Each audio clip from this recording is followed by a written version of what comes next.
하나님을 아는 것이 진정한 지혜입니다. 우리는 살아가면서 이런 질문을 많이 하게 됩니다. 어떻게 하면 잘 살 수 있을까? 어떻게 하면 성공할 수 있을까? 어떻게 하면 신앙생활도 잘하고 자녀도 잘 키우고 사람들과 관계도 잘 할 수 있을까? 답을 찾기 위해서 우리는 노하우를 찾아 헤맵니다. 방법을 알고 싶어 합니다. 그래서 책도 보고 유튜브도 보고 블로그를 보면서 비결을 찾습니다. 이 시대는 노하우가 중요하다고 얘기를 합니다. 그러다 보니까 인터넷에 보면 성공하는 5가지 습관, 돈 버는 7가지 방법, 이런 콘텐츠가 정말 많이 있습니다. 실제로 전 세계 개인 자기개발 산업 규모가 2024년에 약 50조 원에 이르렀다고 합니다. 그만큼 우리는 방법에 목마른 시대를 살아가고 있습니다. 저도 그랬던 적이 있습니다. 중학교 2학년 때 제가 미국 유학을 오기 전에 한 10개월 정도 홈스쿨링을 했었던 적이 있습니다. 그때는 제가 영어를 잘 못했었어요. 그래서 이제 부지런히 영어 공부를 했습니다. 과외도 하고 혼자 공부도 하고 정말 열심히 공부를 했습니다. 어떻게 하면 영어를 잘할 수 있을까? 어떻게 하면 단어를 빨리 외울 수 있을까? 이런 방법을 찾아 헤맸습니다. 그러다 보니까 정말 여러 방법들이 나오더라고요. 단어책을 외우면 그걸 먹어야 된다, 이런 거 아세요? 찢어서 먹고, 아니면 테이프를 다를 때까지 들어야 된다, 영어 노래를 듣고 외워야 된다, 미국 드라마를 봐야 된다, 단어만 외우면 안 되고 문장까지 외워야 된다. 정말 다양한 방법이 있었습니다.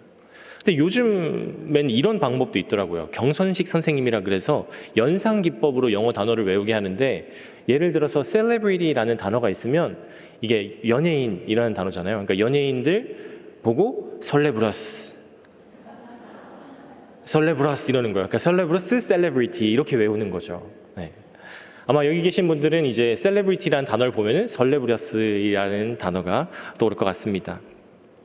그렇게 정말 다양한 방법들을 접하면서 영어 공부를 했습니다. 그런데 제가 영어만 하루에 10시간씩 공부를 하다 보니까 의문이 들기 시작한 거예요. 도대체 내가 왜 이렇게까지 공부를 해야 되지? 내가 왜 미국에 가야 되지? 내가 왜 좋은 대학을 가야 되지? 이런 의문을 갖게 되었습니다. 이런 질문을 하면은 어르신들은 이렇게 꼭 얘기를 하시더라고요. 공부해서 남준이 너 잘 되라고 하는 말이야. 좋은 대학 가서 좋은 직장 갖고 성공해야지. 그런데 그 말들이 저에게 큰 동기부여가 되지 않았습니다. 그저 조금 편하게 살기 위해서 그렇게까지 치열하게 살아야 되는지라는 생각을 했습니다. 그러다 제가 아버지를 찾아가서 이런 고민을 말씀드렸더니 저에게 이런 말씀을 하시는 거예요. 공부해서 남 줘라. 너를 위해 공부하지 말고 하나님을 위해 공부해라. 하나님께 쓰임받기 위해서 살아라. 너무나도 좋은 말씀이었지만 그 당시 어렸던 저에게는 쉽게 와닿지 않는 말이었습니다. 그래도 그 이후로도 계속해서 왜 살아야 되는지, 누구를 위해 살아야 되는지를 고민하게 되었습니다. 세상은 늘 어떻게부터 답을 찾으라고 합니다. 하지만 그보다 앞서야 하는 것이 있습니다. 그것은 바로 왜, why와 누구, who입니다. 영적 질서는 이 순서대로 세워집니다. 우리가 하나님을 알지 못하면 삶의 이유도 목적도 흔들리게 됩니다. 수많은 노하우를 얻어도 방향을 알지 못하면 결국 공허할 뿐입니다. 오늘 우리가 이 영적 순서를 회복하기를 원합니다. No who, no why, 그리고 no how입니다. 하나님을 알고 그 사랑에 반응을 하고 하나님의 뜻대로 살아가는 순서입니다. 우리 요한복음 3장 16절을 다시 한번 같이 보시겠는데요. 이렇게 쓰여 있습니다. 하나님이 세상을 이처럼 사랑하사 독생자를 주셨으니 이는 그를 믿는 자마다 멸망하지 않고 영생을 얻게 하려 하심이라.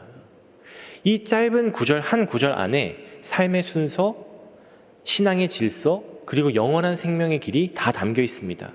저 오늘 이 말씀 앞에서 우리의 삶의 순서를 다시 세우기를 소망합니다. 먼저 첫 번째는 노후, 하나님을 알아야 합니다.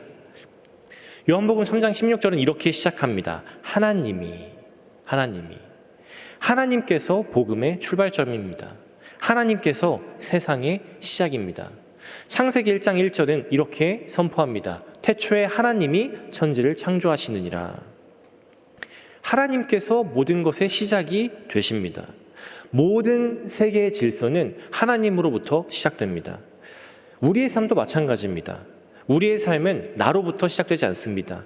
우리의 삶은 하나님으로부터 시작됩니다.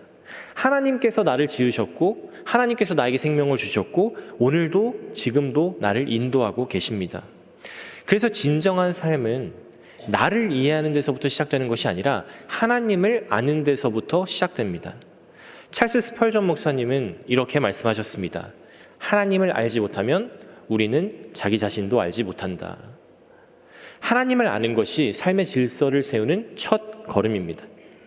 하나님을 모르면서 자신을 알 수 없습니다. 하나님을 모르면서 삶을 알 수 없습니다. 하나님을 떠나서는 삶의 이유도 목적도 방향도 흐려집니다. C.S. 루이스는 순전한 기독교에서 이렇게 얘기합니다. 인간은 하나님 없이 제대로 살아갈 수 없다. 인간은 하나님을 연료로 삼아야 한다. 다른 연료로는 작동하지 않는다.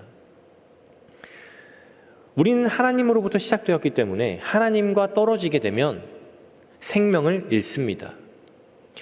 꽃이 아무리 화려하고 이뻐 보여도 뿌리에서 잘려 나간다면 결국 시들게 됩니다. 우리도 마찬가지입니다. 우리의 시작인 하나님으로부터 우리가 떨어져 나오게 된다면 어떠한 삶을 살고 있든 어떠한 화려한 삶을 살고 있든 결국 시들게 되고 맙니다. 그렇다면 하나님을 안다는 것은 무엇을 의미할까요?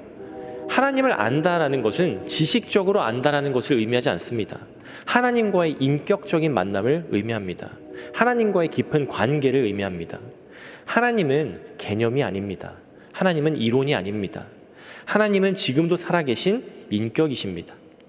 그래서 우리는 하나님을 배워서 아는 분이 아니라 만나서 아는 분이 되어야 합니다. 제가 이제 대학을 졸업하고 나서 한국에 들어가게 되었는데 그 시절에 정말 마음 깊이 공허함을 느낀 적이 있습니다. 어른들이 말했던 대로 공부도 열심히 했고 나름 괜찮은 대학도 들어갔는데 제 삶이 드라마틱하게 바뀌거나 큰 변화가 없는 것 같은 거예요.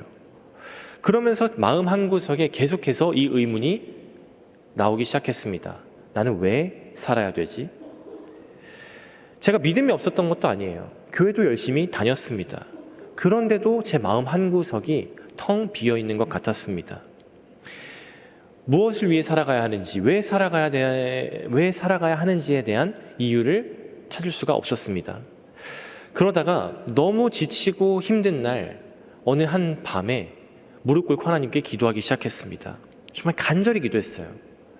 제가 하나님이 계시다라는 것은 알겠는데 하나님을 믿는데 하나님을 모르겠습니다. 하나님이 날 사랑한다고 하셨는데 제가 그 사랑을 느낄 수가 없습니다. 하나님 정말 살아계시다면 지금 제발 저를 만나주세요. 제발 저와 함께 해주세요. 저 좀 위로해 주세요. 정말 갈급하게 기도했습니다. 근데 그 순간 누군가 저를 따뜻하게 안아주는 느낌이 드는 거예요. 깜짝 놀라서 눈을 떴는데 아무도 없었습니다. 그럼에도 불구하고 계속해서 누군가가 저를 안아주는 기분이 들었습니다. 그러면서 마음 깊은 곳에 이런 음성이 들렸습니다. 나는 너를 사랑한단다. 내가 항상 너와 함께 있다.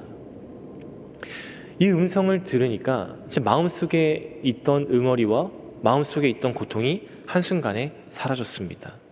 그 만남이 제 인생을 바꾸게 되었습니다. 하나님은 더 이상 지식으로 아는 하나님이 아니라 만남으로 알게 된 하나님이 되셨습니다. 우리는 노후 하나님을 알아야 합니다. 머리로만 아는 것이 아니라 마음으로, 인생으로 하나님을 만나야 합니다. 하나님을 만날 때 우리가 어디에서 왔는지 알게 됩니다. 내가 어디서 왔는지, 왜 존재하는지, 어디로 가야 하는지를 알게 되는 거죠. 하나님께서 내 삶의 목적, 삶의 이유, 삶의 방향이 되시기 때문입니다. 저는 더 이상 왜 살아가야 하는지를 고민하지 않습니다. 왜냐하면 저는 하나님을 위해 살아가는 존재라는 사실을 깨달았기 때문입니다. 하나님께서 제 삶을 인도하시고 하나님께서 저와 함께 하신다라는 확신을 가지게 되었기 때문입니다. 하나님을 알게 되면, 하나님을 만나게 되면 우리 인생에 근거가 생깁니다. 무엇을 위해 사는지, 어디로 가야 하는지, 그리고 누구와 함께 가야 하는지가 명확해집니다. 하나님은 지금도 여러분을 기다리고 계십니다. 아마 여기 계신 분들 중에 아직 하나님을 인격적으로 만나지 못하신 분이 계시다면 하나님께 만나달라고 기도하시기를 소망합니다. 하나님께서는 여러분을 기다리고 계십니다. 그리고 지금도 여러분에게 이렇게 말씀하고 계십니다. 나는 너를 사랑한단다. 나는 너와 항상 함께 있다. 저는 우리 성도님들이 하나님을 아는 자리로 나오시기를 소망합니다. 하나님을 아는 자리에서 진짜 인생이 시작됩니다. 두 번째로 우리가 알아야 할 사실은 know why. 하나님의 사랑에 사랑으로 반응해야 한다는 것입니다. 우리가 하나님이 누구이신지를 알았다면 왜 하나님을 위해 살아야 하는지를 알아야 합니다. 요한복음 3장 16절은 이어서 이렇게 얘기를 합니다. 하나님이 세상을 이처럼 사랑하사. 하나님의 know why. 모든 행동의 이유, 모든 행동의 동기는 사랑이었습니다. 사랑이 하나님 사역의 출발점입니다. 사랑이 구원의 동기입니다. 그리고 이 하나님의 사랑은 조건이 없습니다. 우리가 자격이 있어서 하나님께 사랑받은 것이 아닙니다. 우리가 착해서 이 사랑을 받을 만한 자격이 있어서 받은 것이 아닙니다. 죄 가운데 있을 때에도 하나님께서 우리를 먼저 찾아주시고 사랑해 주셨습니다. 로마서 5장 8절은 이렇게 얘기합니다. 우리가 아직 죄인 되었을 때 그리스도께서 우리를 위하여 죽으심으로 하나님께서 우리에 대한 자기의 사랑을 확증하셨느니라. 십자가는 하나님의 사랑의 증거입니다. 하나님은 말로만 우리를 사랑한다고 하지 않으셨습니다. 행동으로 사랑을 보여주셨습니다. 그래서 우리도 이 받은 사랑을 흘려보내야 돼요. 하나님께 받은 사랑을 다른 사람들에게 흘려보내야 합니다. 제가 석사 때도 그렇고 지금도 사회복지를 공부하고 있습니다. 근데 제가 유학을 와서 공부를 했잖아요. 그러다 보니까 한국에 있는 친구들이 저한테 이런 얘기를 하는 거예요. 너 유학까지 가서 왜 사회복지를 공부하냐? 사회복지 공부해서 돈을 어떻게 벌래? 이런 얘기를 하는 거예요. 믿지 않는 친구들이랑 하던 대화 중에 나온 얘기인데 솔직히 맞는 말입니다. 사회복지를 공부해서 부자가 되기는 어렵습니다. 결코 쉽지 않습니다. 근데 제가 사회복지를 선택한 이유가 있습니다. 저는 제가 하나님께 받은 사랑을 소외된 사람들에게 나누고 싶다라는 비전을 발견했기 때문입니다. 하나님 안에서 하나님께서 주신 사랑을 내가 다른 사람들에게 나눠야겠다라는 것을 발견하게 되었습니다. 하나님이 누구신지를 알았으니까 나를 사랑하시는 하나님을 위해 나도 삶을 살아야겠다라는 생각을 하게 된 것입니다. 그런데 우리는 종종 이 사랑을 잊고 살아갑니다. 아마 여기 계신 분들도 신앙생활을 처음 했을 때, 예수님을 처음 영접했을 때는 큰 감동이 있었을 거예요. 아, 내가 하나님의 사랑을 받은 존재구나. 예수님께서 나를 사랑하시는구나. 예수님을 위해 살아가야겠다. 이런 큰 감격이 있었을 수도 있습니다. 예배는 기쁨이었고, 기도는 대화였고, 헌신은 하나님에 대한 특권이었습니다. 하지만 시간이 지나면서 어느새 사랑이 의무로 바뀌기 시작합니다. 예배가 숙제가 되고, 기도가 부담이 되고, 섬김이 무거운 짐이 되기 시작합니다. 왜 이런 일이 생길까요? 분명히 처음에는 하나님을 사랑했었고 하나님의 마음 향한 마음이 뜨거웠는데 왜 시간이 지나면 바뀌게 되는 걸까요? 왜냐하면 우리가 사랑을 잊어버리고 습관, 하우만 남았기 때문입니다. 형식만 남게 되었기 때문입니다. J.I. 패커는 이렇게 얘기합니다. 하나님을 알지 못한 채 하는 예배는 사랑 없는 편지가 되고 생명 없는 노래가 된다. 그래서 우리는 영적 순서를 회복해야 됩니다. 하나님의 사랑을 기억해야 됩니다. 초심을 회복해야 됩니다. 사도 베드로도 무너졌다가 다시 회복되었잖아요. 예수님을 위해 죽겠습니다라고 고백했던 베드로가 예수님이 잡혀간 날 예수님을 3번 부인합니다. 그리고 옛 삶으로 돌아갑니다. 다시 사람을 잡는 어부에서 물고기를 잡는 업으로 돌아갑니다. 요한복음 21장 3절에 보면 이렇게 쓰여 있습니다. 시몬 베드로가 나는 물고기 잡으러 가노라 하니 그들이 우리도 함께 가겠다 하고 나가서 배에 올랐으나 그날 밤에 아무것도 잡지 못하였으니. 베드로는 스스로 받았던 그 사명과 이 모든 것들을 포기해버린 거예요. 그리고 다시 예전의 삶으로 돌아가 버립니다. 나는 끝났어. 난 더 이상 제자가 될 수 없어. 나는 예수님을 배신한 사람이야. 하지만 예수님은 베드로를 포기하지 않으십니다.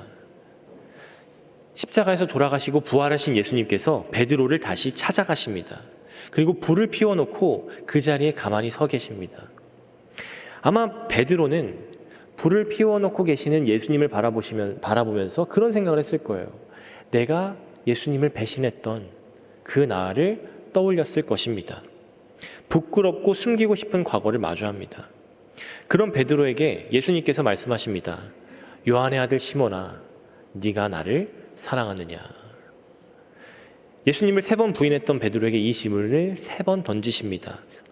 그리고 예수님께서 베드로를 사랑으로 다시 회복시키십니다. 다시 제자로, 다시 사도로 부르셨습니다. 삶의 이유를 다시 회복시켜 주셨습니다. 예수님께서는 베드로의 실패를 사명으로 바꾸십니다. 예수님은 베드로의 과거를 사랑으로 다시 쓰셨습니다. 예수님께서는 지금 여러분에게 같은 질문을 하고 계십니다. 네가 나를 사랑하느냐? 요한복음 15장 16절에서 이렇게 말합니다. 너희가 나를 택한 것이 아니요 내가 너희를 택하여 세웠나니 이는 너희로 가서 열매를 맺게 하고 또 너희 열매가 항상 있게 하여 내 이름으로 아버지께 무엇을 구하든지 다 받게 하려 함이라. 예수님께서는 단 한 번도 여러분을 포기하신 적이 없습니다. 예수님께서는 사랑으로 여러분을 택하셨습니다. 그래서 우리는 그 사랑에 사랑으로 반응을 해야 합니다. 신앙은 결국 하나님과의 관계입니다. 관계는 사랑의 연결입니다. 예배는 하나님의 사랑에 대한 반응입니다. 기도는 하나님과의 사랑에 대한 대화입니다. 헌신은 사랑에 대한 표현입니다. 왜 우리가 하나님을 위해 살아가야 합니까? 왜 하나님을 사랑해야 합니까? 그 이유는 단순합니다. 하나님께서 먼저 우리를 사랑하셨기 때문입니다. 요한일서 4장 19절의 말씀처럼 우리가 사랑함은 그가 먼저 우리를 사랑하셨습니다. 하나님께서 여러분을 사랑하셔서 예수님을 보내주신 거예요. 예수님께서 여러분을 위해 십자가에서 못 박혀 돌아가십니다. 우리는 그 사랑에 사랑으로 반응을 해야 합니다. 하나님의 사랑은 여러분을 향한 초대입니다. 그리고 하나님께서는 그 초대에 여러분이 사랑으로 반응하시기를 기다리고 계십니다. 하나님께서 먼저 사랑하셨고 그 사랑으로 응답하시기를 기대하고 계십니다. 저는 우리 성도님들께서 삶의 동기를 점검해 보시기를 소망합니다. 여러분은 왜 신앙생활을 하고 계신가요? 왜 열심히 살아가고 계신가요? 왜 가정을 돌보고 계신가요? 이 질문에 대한 대답이 하나님에 대한 사랑이 먼저 오기를 소망합니다. 우리의 왜가 하나님의 사랑과 연결될 때 거기에 의미와 능력이 나타납니다. 하나님의 사랑이 먼저 올 때 우리가 어떻게 살아야 할지가 따라오게 됩니다. 그래서 3번째로 노하우, 하나님의 뜻대로 살아야 합니다. 우리가 먼저 하나님을 알고 노후, 하나님의 사랑에 반응했다면, 노와이를 알았다면 이제는 그 사랑에 맞는 삶을 살아야 합니다. 요한복음 3장 16절에서 이어서 이렇게 얘기를 합니다. 하나님이 세상을 이처럼 사랑하사 독생자를 주셨으니. 하나님의 구원의 방법은 바로 예수 그리스도였습니다. 예수님을 보내셨다라는 것은 단순히 하나님께서 우리를 사랑하셨다라는 것에서 멈춘 것이 아니라 그 사랑을 행동으로 보여주신 거예요. 하나님의 뜻을 이루는 실제적인 방법, 하우가 바로 예수 그리스도였습니다. 그리고 하나님의 방법은 언제나 최선의 방법입니다. 하나님께서 우리를 위해서 최선의 방법을 선택하시고 예수님을 보내주신 거예요. 왜냐하면 예수님만이 유일한 길이요 진리요 생명이시기 때문입니다. 하나님은 지금도 여러분을 위해서 최선의 방법을 생각하고 계십니다. 여러분의 삶 속에서 여러분이 가장 좋은 길로 갈 수 있는 방향을 생각하시고 그 길로 인도하고 계십니다. 그래서 우리가 하나님을 알고 하나님의 사랑에 반응하며 살아가게 된다면 하나님께서 인도하시는 최선의 길을 발견하고 그 길로 살아갈 수 있게 되는 것이죠. 근데 우리가 종종 하나님의 방식이 아니라 내 방식대로 살아가려고 합니다. 내가 할 수 있는 방법, 내가 원하는 방법부터 생각을 하는 거예요. 내가 잘할 수 있는 게 뭐지? 내가 원하는 게 뭐지? 어떤 길이 나에게 더 좋은 길일까를 생각하게 되는 거죠. 하지만 믿음의 사람은 이렇게 물어야 합니다. 하나님께서 나를 이 자리에 세우신 이유가 무엇일까? 하나님께서 이 일을 통해 원하시는 것이 무엇일까? 하나님이 기뻐하시는 방법은 무엇일까? 노후, 노와이를 먼저 붙들었을 때 올바른 노하우가 보이게 됩니다. 근데 이 원리는 신앙생활이나 직장이나 사역에서도 똑같이 적용이 돼요. 사역이나 사업을 할 때 우리가 그런 생각을 하잖아요. 어떤 프로그램을 해야 효과적일까? 어떻게 해야 사람들이 많이 올까? 어떻게 해야 돈을 많이 벌 수 있을까? 어떻게 해야 성공적인 행사를 할 수 있을까? 이런 질문을 하게 됩니다. 사역을 하거나 사업을 할 때. 하지만 가장 중요한 질문은 누구를 위한지가 먼저 나와야 돼요. 누구를 위한 사업인가? 누구를 위한 사역인가? 누구를 위한 일인가? 그래서 사업을 할 때도 잘 되는 사업가들을 보면 내가 돈을 잘 벌기 위해서 사업을 할 때보다 내가 만든 것을 사는 사람에게 이득이 되게 하기 위해서 사업을 하는 사람들이 훨씬 잘 됩니다. 내가 잘 되기 위해 하는 사업보다 남을 생각하고 그 사람을 생각하는 사업이 더 잘 되게 되는 것을 우리는 볼 수 있습니다. 살아가면서 가장 먼저 해야 될 질문은 어떻게가 아니라 누구를 위해 그리고 왜입니다. 순서가 맞으면 방법은 무궁무진하게 나올 수가 있습니다. 근데 예전에 한 부모님이 저에게 상담을 요청하신 적이 있어요. 이 아이가 말을 너무 안 듣는다는 거예요. 가족끼리 생일 파티를 준비를 했는데 이 아이가 케이크를 먼저 퍼먹어서 생일 파티가 엉망이 되었다라고 합니다. 그러니까 부모님 생각으로는 좀 이쁘게 생일을 꾸며서 생일 케이크를 두고서는 사진을 먼저 찍고 싶었던 거예요. 근데 아이가 그 사진 찍는 걸 기다리지 못하고 먼저 케이크를 막 퍼먹은 거죠.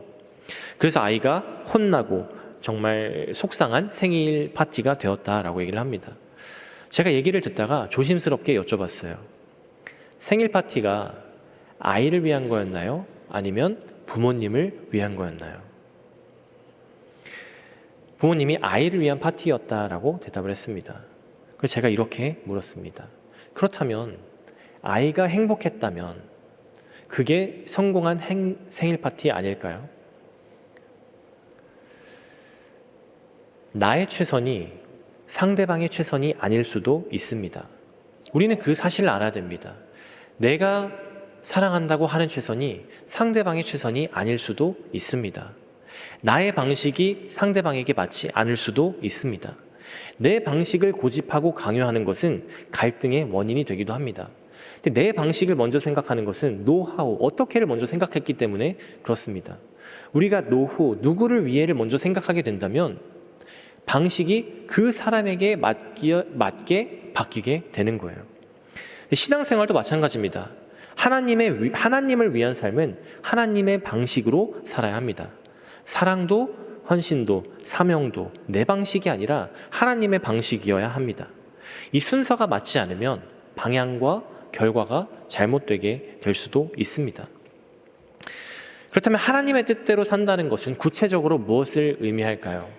먼저 직장 같은 경우에서 생각을 한다면 직장에서는 성과를 내기 위해 정말 남들보다 더 잘해야 될 수도 있잖아요. 그러면서 치열하게 살아가는데 직장에서 성과보다 정직, 인테그리티를 지키는 거죠. 남들을 아프게 하면서보다 성공하는 것보다 정직을 지키고 화목하는 것을 우선시하는 겁니다.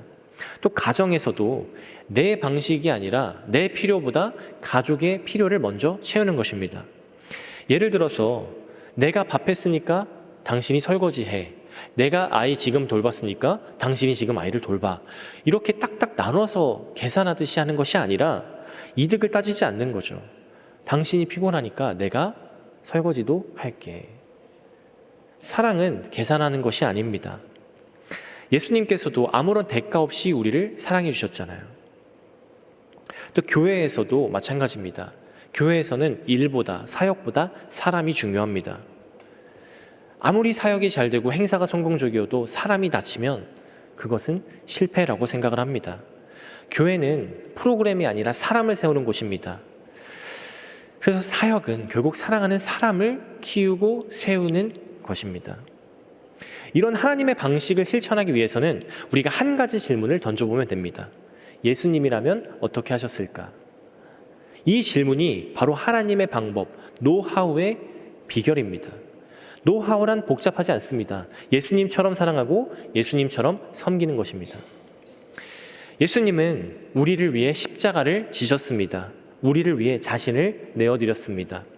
사랑을 행동으로 보여주셨습니다.